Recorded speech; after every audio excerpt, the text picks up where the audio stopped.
La foi, c'est le bien le plus précieux que chacun d'entre nous croyants possédons. Le diable cherchera à une seule chose. L'ennemi de ton âme cherchera toujours à te faire abandonner la foi. Si tu crois, tu verras la gloire de Dieu. Amen. Si tu crois, si tu exerces la foi. Parce que quand le temps passe et qu'on ne voit pas les choses changer, ma foi, elle, faiblit. Le matériel, c'est important. Tout ce que vous voulez sur la terre, c'est important. Mais tout ça, on le laissera ici-bas quand le Seigneur reviendra. Mais ce qui nous permet d'être en relation avec lui, c'est notre foi. Et c'est le bien le plus précieux que je possède. Le manque de pardon est un verrou pour le ciel. Le manque de pardon te prive de toute la bénédiction de Dieu sur ta vie. Le manque de pardon supprime toute la puissance à la parole de ta foi. Un jour, Jésus va se retrouver en face d'un homme. Cet homme va l'interpeller. Et le Seigneur va être surpris, subjugué. C'est étonnant. Cet homme, c'est un centurion romain. Il est représentant de l'ordre impérial qui est en train d'occuper le pays d'Israël. Vous imaginez, cet homme, il est étranger à toutes les alliances que Dieu a fait avec Israël, son peuple. Et pourtant, c'est cet homme-là qui va interpeller le Seigneur Jésus-Christ et qui va le surprendre.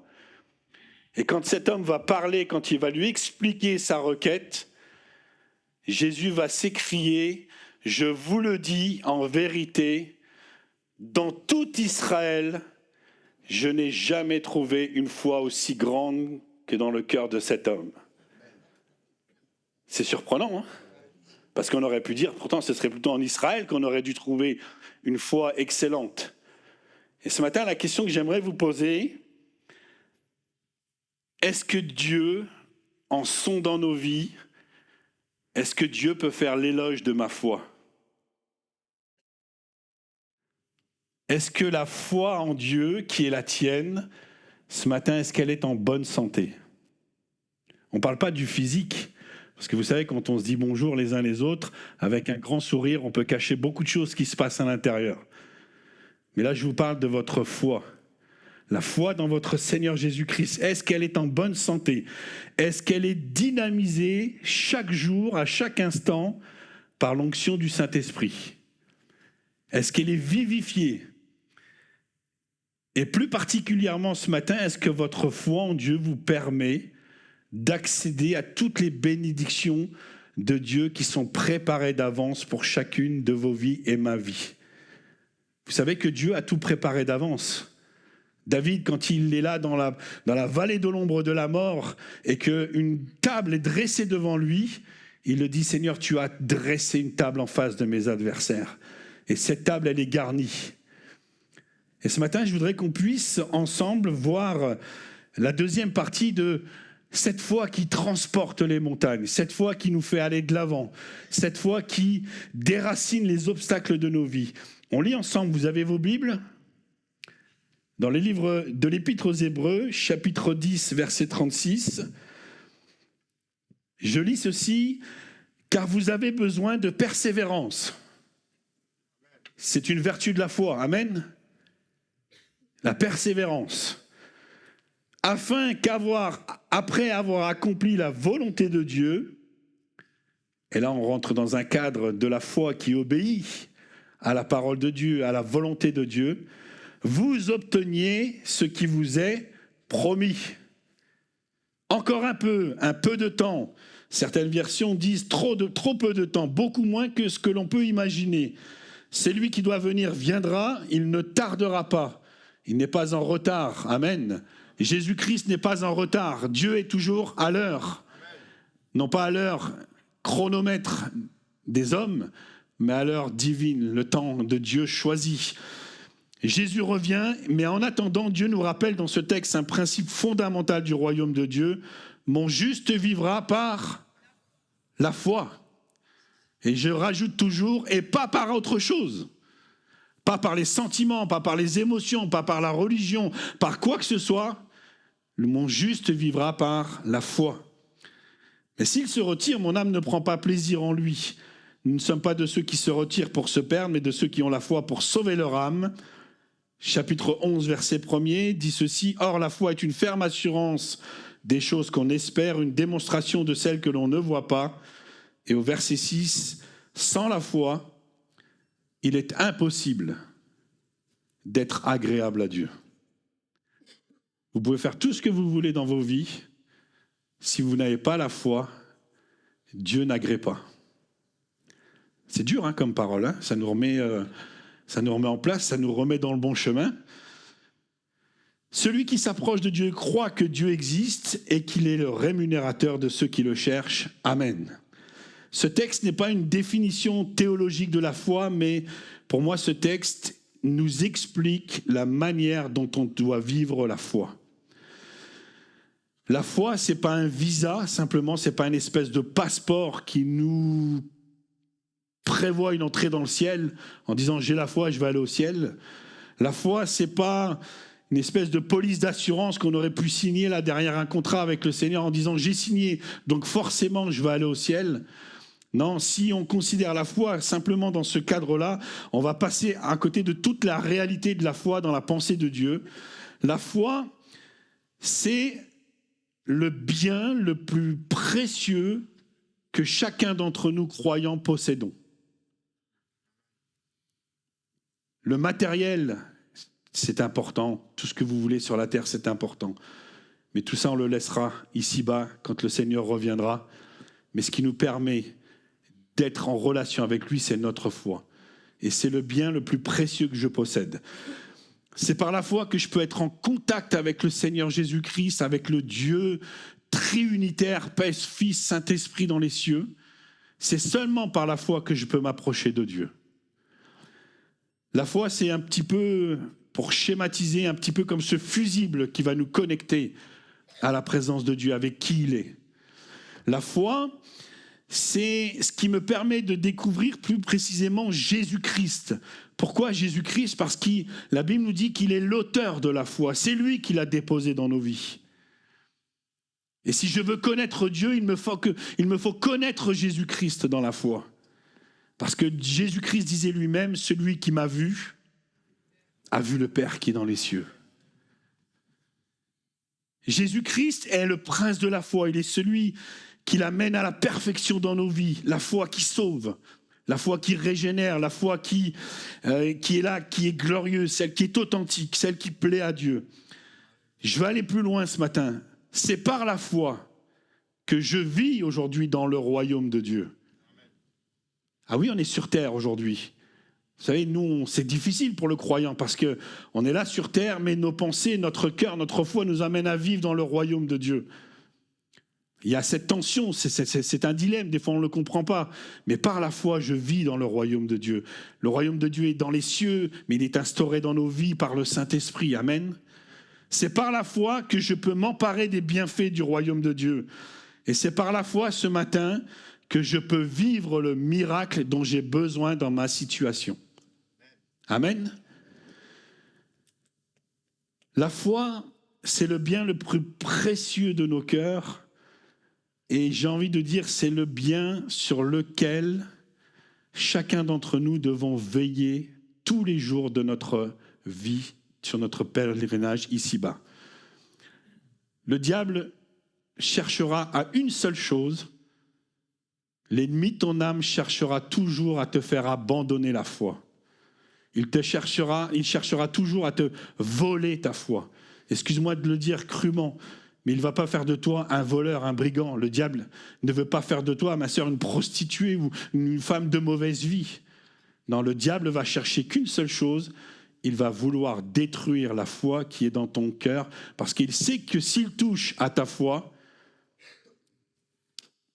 t'es perdu. Vous vous souvenez de la femme de Job ?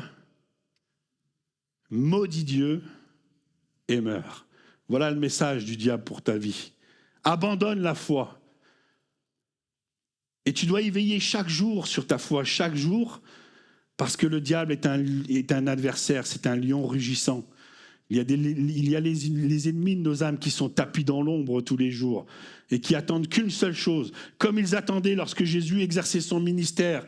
La Bible nous dit qu'après avoir tenté Jésus, le diable se retira, cherchant une occasion favorable encore pour le faire chuter. Et le diable fait la même chose avec nous. Et jusqu'au dernier souffle de ta vie, le diable cherchera à voler ta foi. J'ai eu le privilège de naître dans un foyer où le Seigneur nous a béni mes parents. Ils ont exercé le ministère pastoral d'évangélisation dans le monde entier pendant des années. Et mon père était un homme de foi. Pour ceux qui l'ont connu au milieu de nous, vous le savez.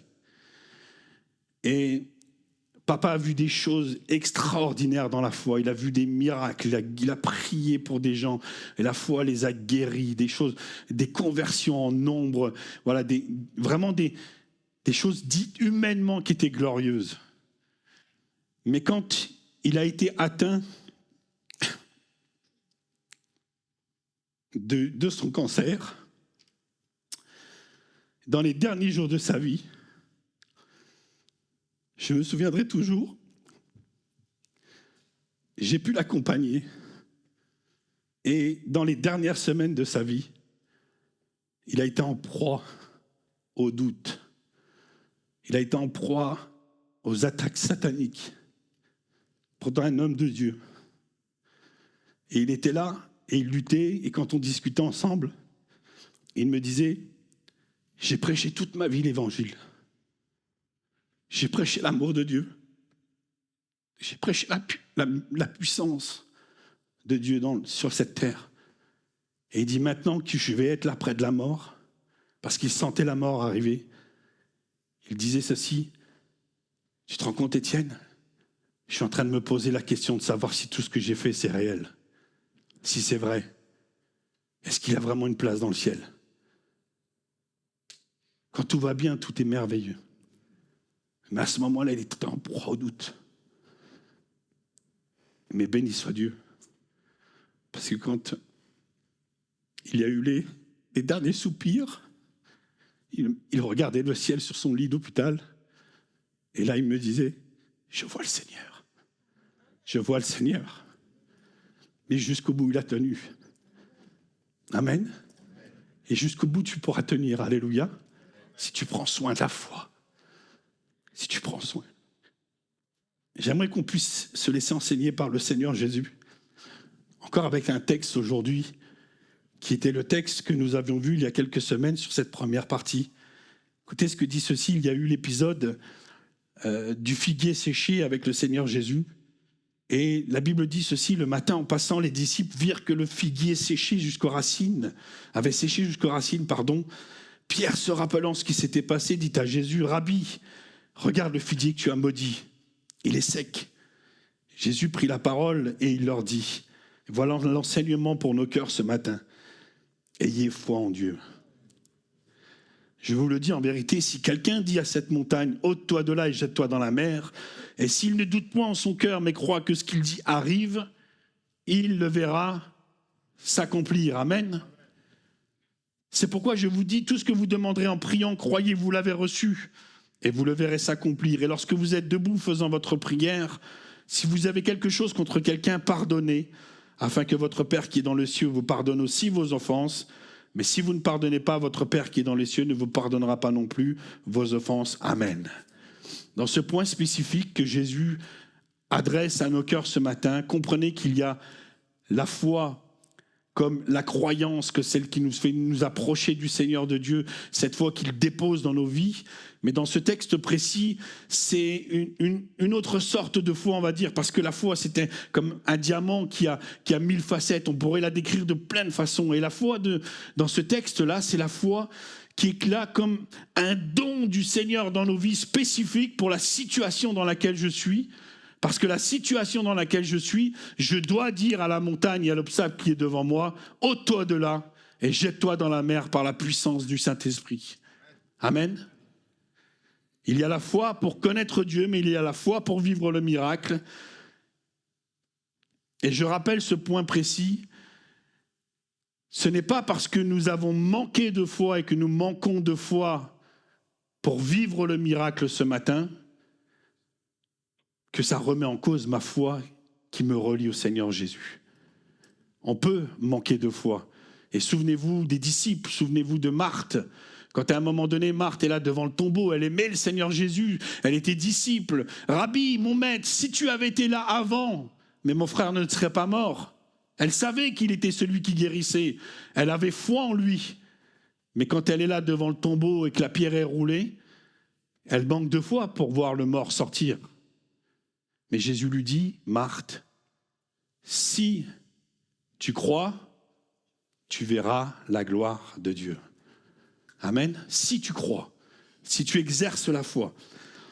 Alléluia. Et l'enseignement de Jésus sur la foi ne doit pas être considéré là comme une recette magique, mais ce sont les éléments que nous devons mettre à disposition dans nos vies, dans nos cœurs, et ces éléments-là vont dynamiser notre foi pour vivre le miracle. On avait vu ensemble, et je le repasse pas dessus parce que vous aurez l'occasion, si vous le souhaitez, d'aller sur la chaîne YouTube de l'Église ou sur le site de l'Église. Il y a les vidéos, il y a les prédications qui sont en ligne. Donc vous prendrez le temps de relire et d'écouter la première partie. Mais Jésus, premièrement, dans ce texte, met un point sur le socle de la foi. La base de la foi dans notre vie, c'est notre relation et notre connaissance de qui il est, lui. Et non pas ce que moi je pense ce qu'il est, non pas ce que moi je ressens avec mes émotions, avec mes capacités, et j'essaye de me faire une image de qui est Dieu, mais Dieu est celui qu'il dit être. Amen. Et ma foi, elle doit adhérer à ce qu'il est. Il est le Dieu qui guérit, il est le Dieu qui pardonne, il est le Dieu qui sauve, il est le Dieu, alléluia, qui nous bénit. Amen. Il est Dieu. Ensuite, deuxièmement, nous avions vu que Jésus mettait l'accent sur la proclamation de nos bouches, parce que devant nos montagnes, nous devons proclamer, et nous ne proclamons pas tout et n'importe quoi, nous proclamons la parole de Dieu en adéquation avec les sentiments de nos cœurs. Alléluia. Jésus, quand il est devant le tombeau de Lazare, Lazare sort. Et la Bible nous dit que la voix de Dieu est allée jusqu'au plus profond des ténèbres. Là où la mort était, la voix de Dieu a retenti et le mort est sorti, il est ressuscité. Alléluia. Il a proclamé la puissance de la foi. Vous vous souvenez de cette femme à la perte de sang ? J'aime bien son témoignage. Cette femme, elle était là, 12 ans emprisonnée dans les liens de la maladie. Elle avait dépensé, la Bible nous dit, tous ses biens pour essayer de trouver la guérison auprès des médecins, auprès des gens du monde. Mais la Bible nous dit qu'un jour, elle a entendu parler de celui qui guérit. Jésus-Christ, ayant entendu parler de Jésus. Et la Bible nous dit que la foi vient de ce qu'on entend, et ce qu'on entend vient de la parole de Dieu. Et cette femme à la perte de sang, elle est là, elle dit, il est là, il passe, il est devant moi. Et tout le monde accourt avec là où il y a le Seigneur Jésus-Christ, mais elle proclame une parole qui va jaillir de sa bouche, qui est en adéquation avec les sentiments de son cœur. Elle dit, si je touche le bord de son vêtement, je serai guéri. Elle n'a pas dit, peut-être qu'une puissance va sortir, peut-être que je serai guéri. Non, si je touche Jésus, je serai guéri. Et la Bible nous dit qu'au moment où elle se saisit du vêtement de Jésus, elle se saisit pas d'un vêtement. La puissance, elle n'est pas dans le vêtement. La puissance, elle était dans Jésus-Christ. L'image, c'est qu'elle se saisit de Jésus-Christ. Et la Bible nous dit qu'à ce moment-là, elle fut guérie. Alléluia, elle fut guérie. Et ce matin, il y a une opportunité pour chacun d'entre nous. Jésus est au milieu de nous. Mon frère, ma sœur, ne le laisse pas partir ce matin. Saisis-le par la foi. Amen. Saisis-le par la foi. Et dis à la montagne qui est là, tes obstacles, au nom de Jésus-Christ, ô montagne, ôte-toi de là et jette-toi dans la mer. Amen. Le troisième point, et on va rentrer dedans maintenant, c'est troisième et quatrième point. Jésus met l'accent sur la nécessité de la prière. Et la prière, c'est une vertu de la foi. Souvent, j'ai entendu cette prière, « Seigneur, augmente en nous la foi ». Peut-être qu'on l'a tous fait, on a pris exemple sur les disciples. Mais j'ai envie de vous dire ce matin, cette prière, elle n'est pas dans le bon sens. Elle n'est pas bonne. Je m'explique. La foi, Dieu nous l'a donnée. Amen. Vous êtes d'accord avec moi? La foi, ce n'est pas l'œuvre de Dieu qu'il doit opérer dans ma vie chaque jour. La foi, c'est mon ressort. C'est ma foi, c'est ma participation. Et en fait, Jésus dira aux disciples à ce moment-là, mais ce n'est pas à vous, c'est pas à moi d'augmenter la foi dans vos cœurs. Vous avez la foi. Maintenant, c'est à vous de l'augmenter. C'est à vous de la faire fructifier. C'est à vous de la dynamiser. C'est à vous de la mettre en forme. C'est à vous de la faire grandir. C'est votre sort. Dieu est Dieu. Amen. Et si je dois accéder au miracle de Dieu, à sa présence, c'est ma foi qui va me permettre d'accéder à Dieu. Et ce qui va nous permettre et qui va permettre au Seigneur de nourrir ma foi et que je puisse la faire grandir par le secours de son esprit, une des clés de ma foi, c'est la prière. Tout ce que vous demanderez en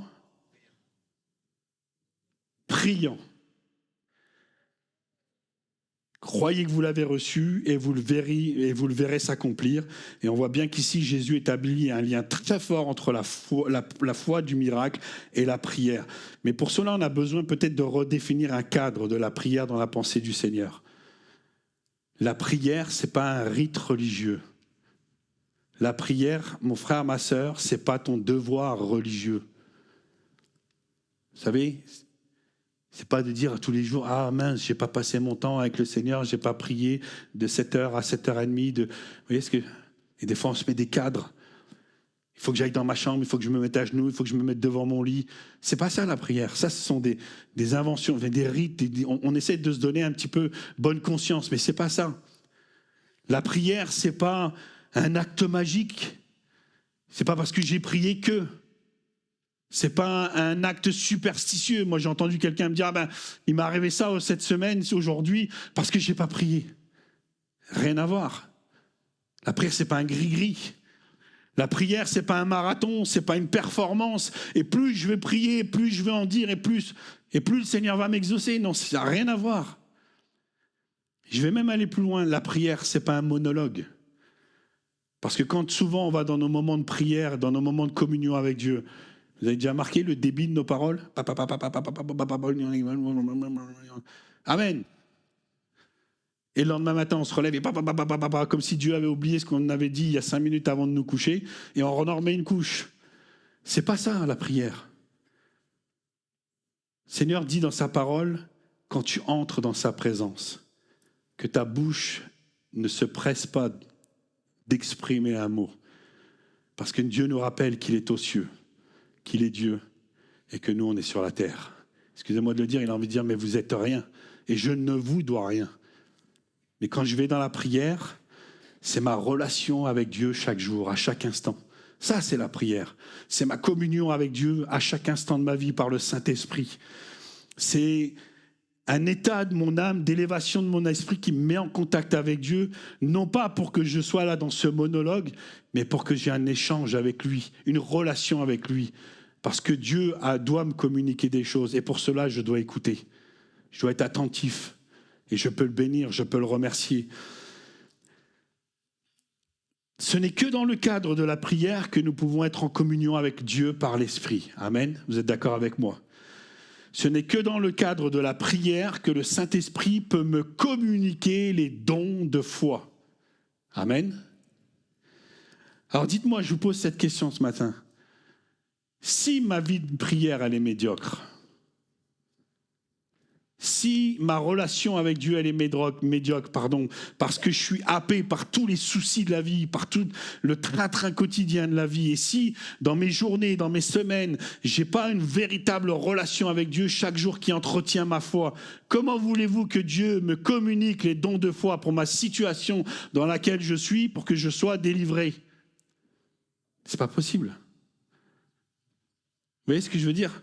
On se coupe l'herbe sous le pied tout seul. Dieu ne peut pas nous bénir. Il aimerait bien, mais tu ne prends pas le temps. Il n'y a pas d'échange, il n'y a pas de communion, il n'y a pas de relation avec lui. Jésus déclare que tout ce que nous demandons en priant. Et ça m'amène à réfléchir à ceci, que Dieu n'est pas une machine à bénédiction. Là, on met une petite pièce dans la tirette, on tire un coup et hop, une bénédiction qui tombe pour nous. Non.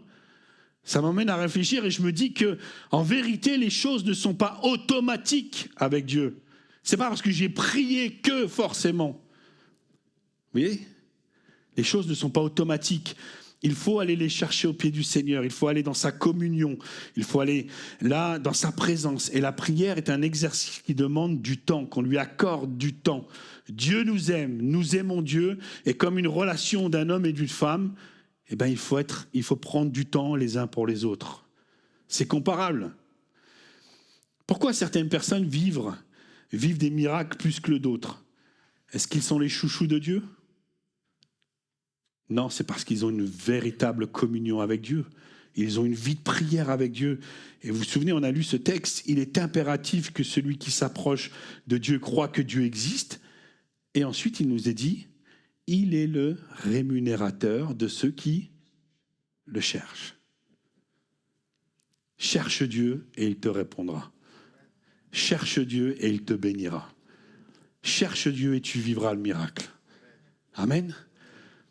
La prière et la foi, c'est une unité qui est indivisible. L'un ne va pas sans l'autre.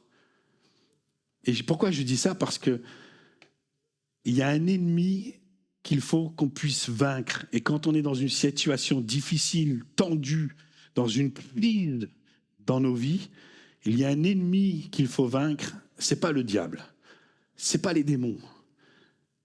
Cet ennemi-là, c'est le temps qui passe, sans que le miracle ne se soit accompli.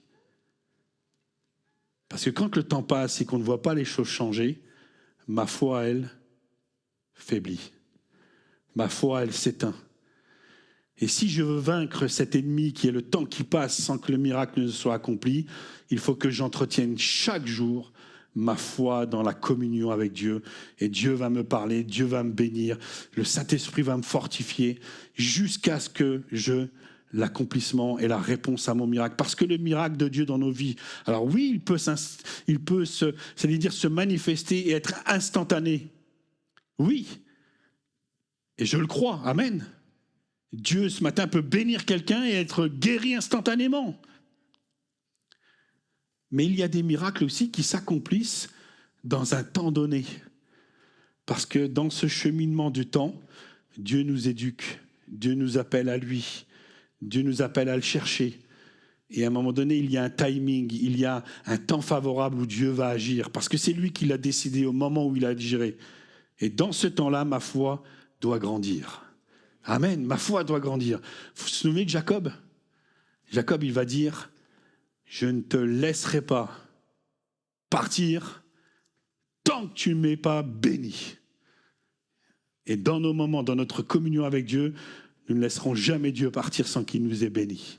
Amen. Souvenez-vous de Daniel. Je pense à ça. Daniel, il est là. Il a prié en faveur du peuple d'Israël pour sa situation. Et la Bible nous dit que 21 jours après, l'ange de l'Éternel, l'ange l'envoyé, est venu vers Daniel. Il lui a dit, Daniel, depuis le premier jour où tu as eu à cœur et que tu as prié, que tu as intercédé pour la situation qui est à la tienne, Dieu a entendu tes prières. Mais, alors que j'étais en route pour venir t'annoncer et te donner la bénédiction, le diable est venu dans les lieux célestes et nous avons combattu pendant 21 jours. Et moi je le dis, frères et sœurs, si Daniel n'avait pas persévéré, le message ne serait jamais arrivé jusqu'à lui. Et dans nos vies, c'est pareil. Des fois, on demande des choses au Seigneur. Et puis 5 minutes après, on a oublié comme si de rien n'était. Non, persévère. Il faut de l'endurance jusqu'à ce que le Seigneur bénisse. Quand je suis né avec une maladie qui s'appelle l'eczéma. Et j'avais de l'eczéma purulent de la pointe des doigts jusqu'au doigt de pied, sur le visage, sur mon visage, dans les cheveux, sur le corps. C'était avec cet eczéma purulent, et en plus de ça, j'avais des verrues partout. Donc, laissez-moi vous dire que depuis ma naissance jusqu'aux premières années de maternelle et quand on va à l'école, et qu'on commence à percevoir qui on est et ce que l'on est, physiquement, il y a une certaine honte, une oppression qui est là sur vos épaules. Et mon père, alors, c'est lui qui me le racontait parce que j'ai quelques souvenirs, mais il me disait toujours, depuis ta naissance jusqu'à tes 7 ans, tous les jours, je priais pour toi. C'est long, 7 ans. Il me disait, tu étais là, tu arrivais avec un ballon, tu jouais, hop, il m'imposait les mains. Seigneur, je te bénis au nom de Jésus-Christ, tu le guéris. Il allait le soir, quand il nous couchait, il priait, je te bénis. Et il a entretenu la foi. Jusqu'au jour où, un jour, et Jean-Paul, tu connais monsieur Daniel Dédélec, pasteur de nos assemblées de Dieu, qui est vers le Seigneur aujourd'hui, mais qui était un homme, un évangéliste, et il avait fait une mission dans la petite église de Châteauroux où nous étions. Et papa me dit, vas-y, fais l'imposition des mains. Alors il prie pour les malades, et moi j'avais 7 ans, je me souviendrai toujours. Et je m'avance tranquillement. Le frère, il n'y a pas eu tremblement de terre, il n'y a pas eu d'onction spécifique ou des choses qui se sont passées, non. Il a simplement mis ses mains sur moi et il a prié au nom de Jésus. Et je me souviendrai toujours, et je pense que Dieu a attendu ce jour-là pour que ça soit gravé dans mon esprit. Et quand il est là, il a dit, maintenant, au nom de Jésus, sois guéri. Le lendemain, je me suis préparé pour aller à l'école, je me souviendrai toujours, commencer à coiffer mes cheveux, prendre ma douche, et là, toutes les croûtes, toute ma peau est séchée, tout était tombé, et depuis ce jour-là, j'ai une peau saine, je n'ai jamais refait d'eczéma de ma vie. Alléluia. Ça, c'est la puissance qui persévère dans la foi. Le Seigneur m'a juste donné, et je le disais à Pauline, juste ici, j'ai une toute petite tache d'eczéma. Elle ne me gêne pas du tout. Mais comme un clin d'œil du Seigneur, parce qu'à chaque fois que je vis des moments de tension difficiles où ma foi commence à faiblir, cette tache-là, elle se réveille, elle devient rouge et elle me pique, elle me gratte. Et dans ma tête, je dis, Seigneur, pardonne-moi. Allez, Seigneur, je veux rester dans la foi, dans la paix de Dieu. C'est étonnant, hein? Mais la foi dans la prière. Alléluia. Jésus met l'accent dans la prière et il nous faut avoir une vie de prière pour susciter et régénérer et bâtir la foi dans ma vie. J'aimerais qu'on puisse aller, il me reste quelques minutes, sur le 4e point, comme ça nous pourrons clore ce merveilleux message du Seigneur. Le dernier point, Jésus met l'accent, et là on va tous grincer des dents, je pense, sur la nécessité du pardon. Parce qu'en réalité, soyons vrais, le Seigneur il aurait pu s'arrêter là. Ayez foi en Dieu, proclamez, soyez libres de toute incrédulité, priez, et c'est le miracle. Et moi, je me dis, mais Seigneur, pourquoi t'as ramené ça ici en plein milieu, là? La foi du miracle, elle ne s'arrête pas avant, elle s'arrête juste après, sur le dernier verset. C'est pourquoi je vous dis tout ce que vous demanderez en priant. Croyez que vous l'avez reçu et vous le verrez s'accomplir. Et là, il y a un petit mot, E-T. Alors, s'il y a des férus, j'allais dire de grammaire, moi, j'étais pas du tout à l'école, mais il y a quelque chose que j'ai appris, c'est mais, ou, et, donc, or, ni, car, les conjonctions de coordination, c'est la seule chose que j'ai retenue. Alors, quand je dis tiens, mais, ou, et, donc, or, et. Alors, vous savez, je suis pas bon, mais j'ai repris mon dictionnaire, et alors, qu'est-ce que ça veut dire déjà? Et, conjonction de coordination qui sert à unir deux liens, deux passages. Donc ça veut dire que la prière et tout ce qu'on vient d'évoquer avant, s'il n'y a pas ça, ça s'annule et c'est pas bon. Lorsque vous êtes debout dans la prière, et là on retourne dans le cadre de tout ce que nous venons d'évoquer, si vous avez quelque chose contre quelqu'un, pardonnez.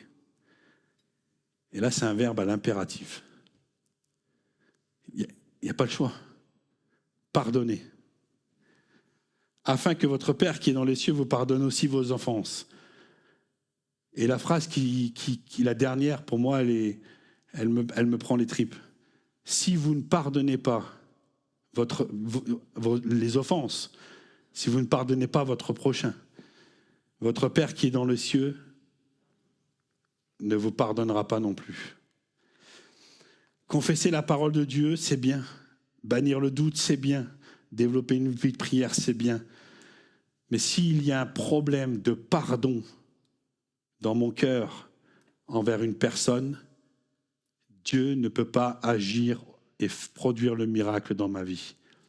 Le manque de pardon est un verrou pour le ciel. Le manque de pardon te prive de toute la bénédiction de Dieu sur ta vie. Le manque de pardon supprime toute la puissance à la parole de ta foi. Et on ne va pas rentrer dans le détail du sujet du pardon, parce que le sujet du pardon est un sujet qui est extrêmement compliqué, difficile. Moi, je pense qu'il faut l'aborder avec prudence, avec compassion. Il y a trop d'éléments qui touchent l'intimité de chacun d'entre nous. Il y a trop de situations qui sont différentes les uns des autres. On n'a pas vécu ce que mon frère a vécu, ce que ma sœur a vécu. Et dans le sujet du pardon, si je ne suis pas animé des sentiments de Dieu quand j'en parle, il vaut mieux se taire. Il ne vaut mieux même pas en parler. Nul n'a le droit de dire à quelqu'un « il faut que tu pardonnes parce que c'est comme ça ». Non, nul n'a le droit de dire à quelqu'un de donner des ordres, mais je dois simplement, moi, aujourd'hui, me placer dans le contexte de la parole de Dieu et de dire « voilà ce que Dieu dit au pardon ». Pourquoi on doit écouter que lui ? Parce que Dieu est le Dieu du pardon. Il est le seul capable de pardonner. Et nous en sommes aujourd'hui à dans toute sa bénédiction. Le pardon dans la pensée de Dieu n'est pas une option.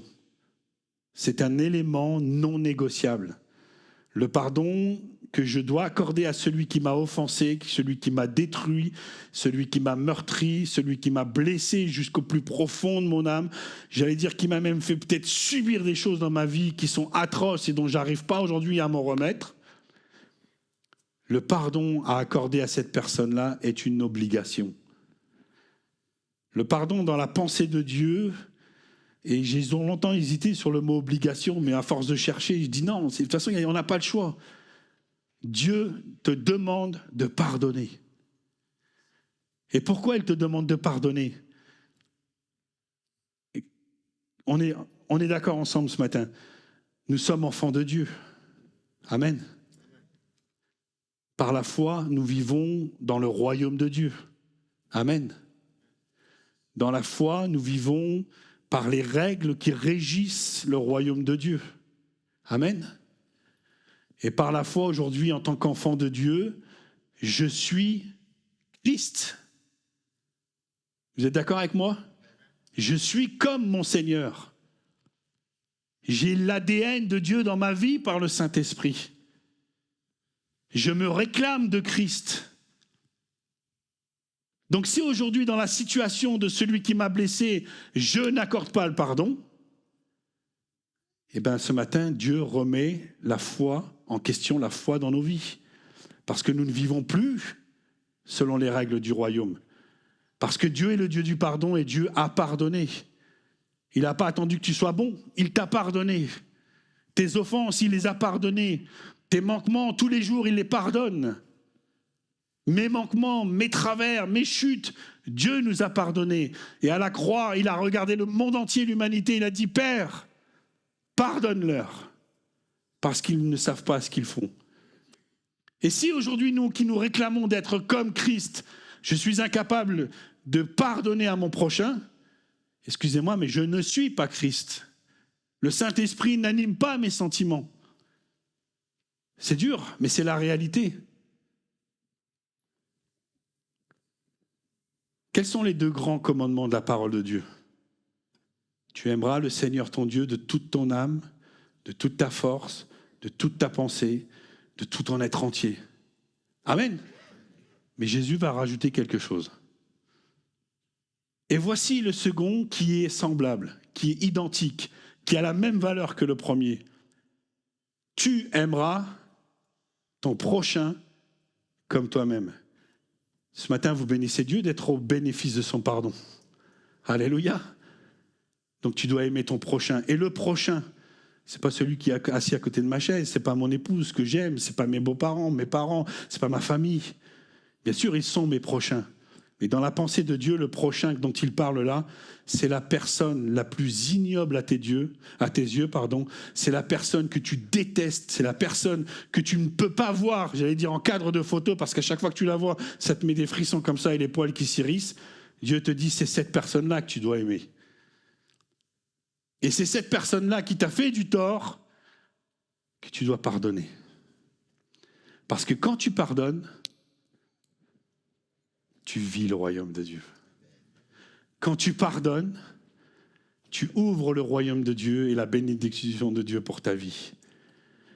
Et maintenant, pour terminer, le pardon, c'est un processus. Dieu te dit, tu vas pardonner.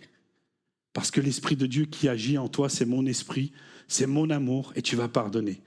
Oui, mais Étienne, tu ne sais pas ce que j'ai vécu, tu ne sais pas ce que cette personne-là m'a fait, tu ne sais pas quels sont les travers dans ma vie, tout ce qui est là, comment je suis meurtri.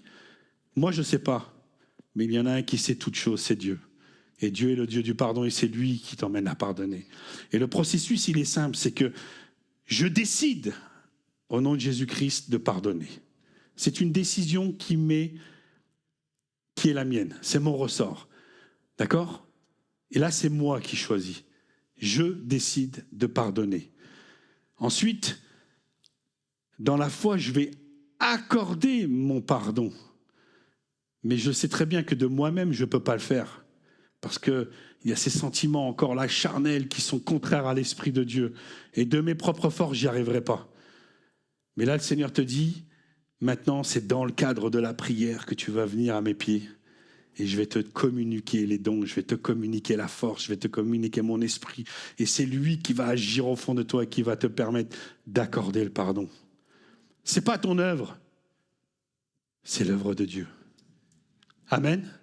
C'est l'œuvre du Saint-Esprit parce que Dieu aime. Et quand il y a là des choses qu'on ne sait pas quoi faire, la Bible nous dit que le Saint-Esprit agit, il exprime des soupirs qu'on ne comprend pas. Mais il le fait pour que Dieu soit révélé et Dieu soit glorifié dans nos vies. Alléluia.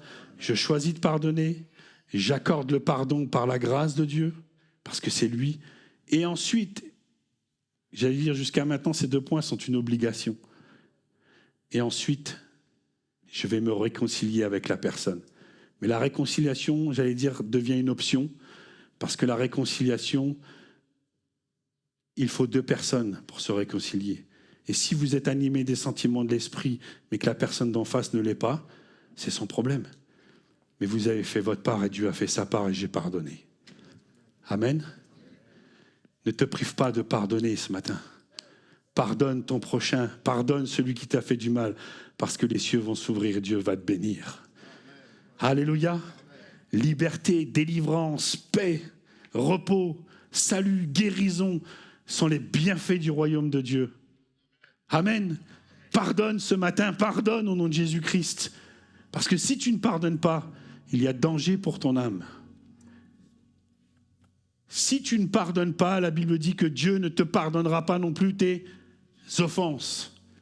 Et il y a danger pour ta foi, il y a danger pour ton âme si tu ne pardonnes pas, parce que tu vas rentrer dans un processus d'endurcissement.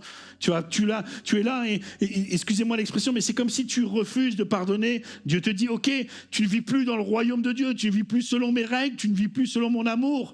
Donc excuse-moi, mais assis-toi sur la chaise à réfléchir. Et pendant tout ce temps-là où tu vas être en train dans ta réflexion, ben, je ne peux pas t'atteindre, mais tu te prives toi-même de la bénédiction, tu te prives toi-même de tout ce que Dieu a prévu d'avance pour toi. Tu ne vis plus non plus sous son amour, mais tu t'es placé toi-même sous sa colère, sous sa justice. Excuse-moi, mais on va aller très loin ce matin parce qu'il y a tellement d'enjeux pour l'éternité de nos âmes. Mais si tu refuses de pardonner, que tu restes dans cette position-là, et si Seigneur revenait tout à l'heure, je ne vais pas dire tu seras sauvé ou pas sauvé, ce n'est pas mon problème. Dieu sait qui. C'est lui qui choisit, c'est lui qui sait dans les cœurs, c'est lui qui sonde. Mais je dis, il y a danger. Alors ce matin, pardonne. Amen. Je crois que Dieu est ce qu'il est. Mon cœur est libre de toute incrédulité, tout doute. Ma vie, je la vis dans la présence de Dieu à chaque jour pour que ma foi soit fortifiée, dynamisée. Et ce matin, je choisis de pardonner. Et voici les éléments qui nous feront vivre le miracle. Voici, quand tu auras mis ces dispositions dans ton cœur, tu pourras dire à la montagne, jette-toi dans la mer, ôte-toi de là. Amen, on prie le Seigneur ce matin.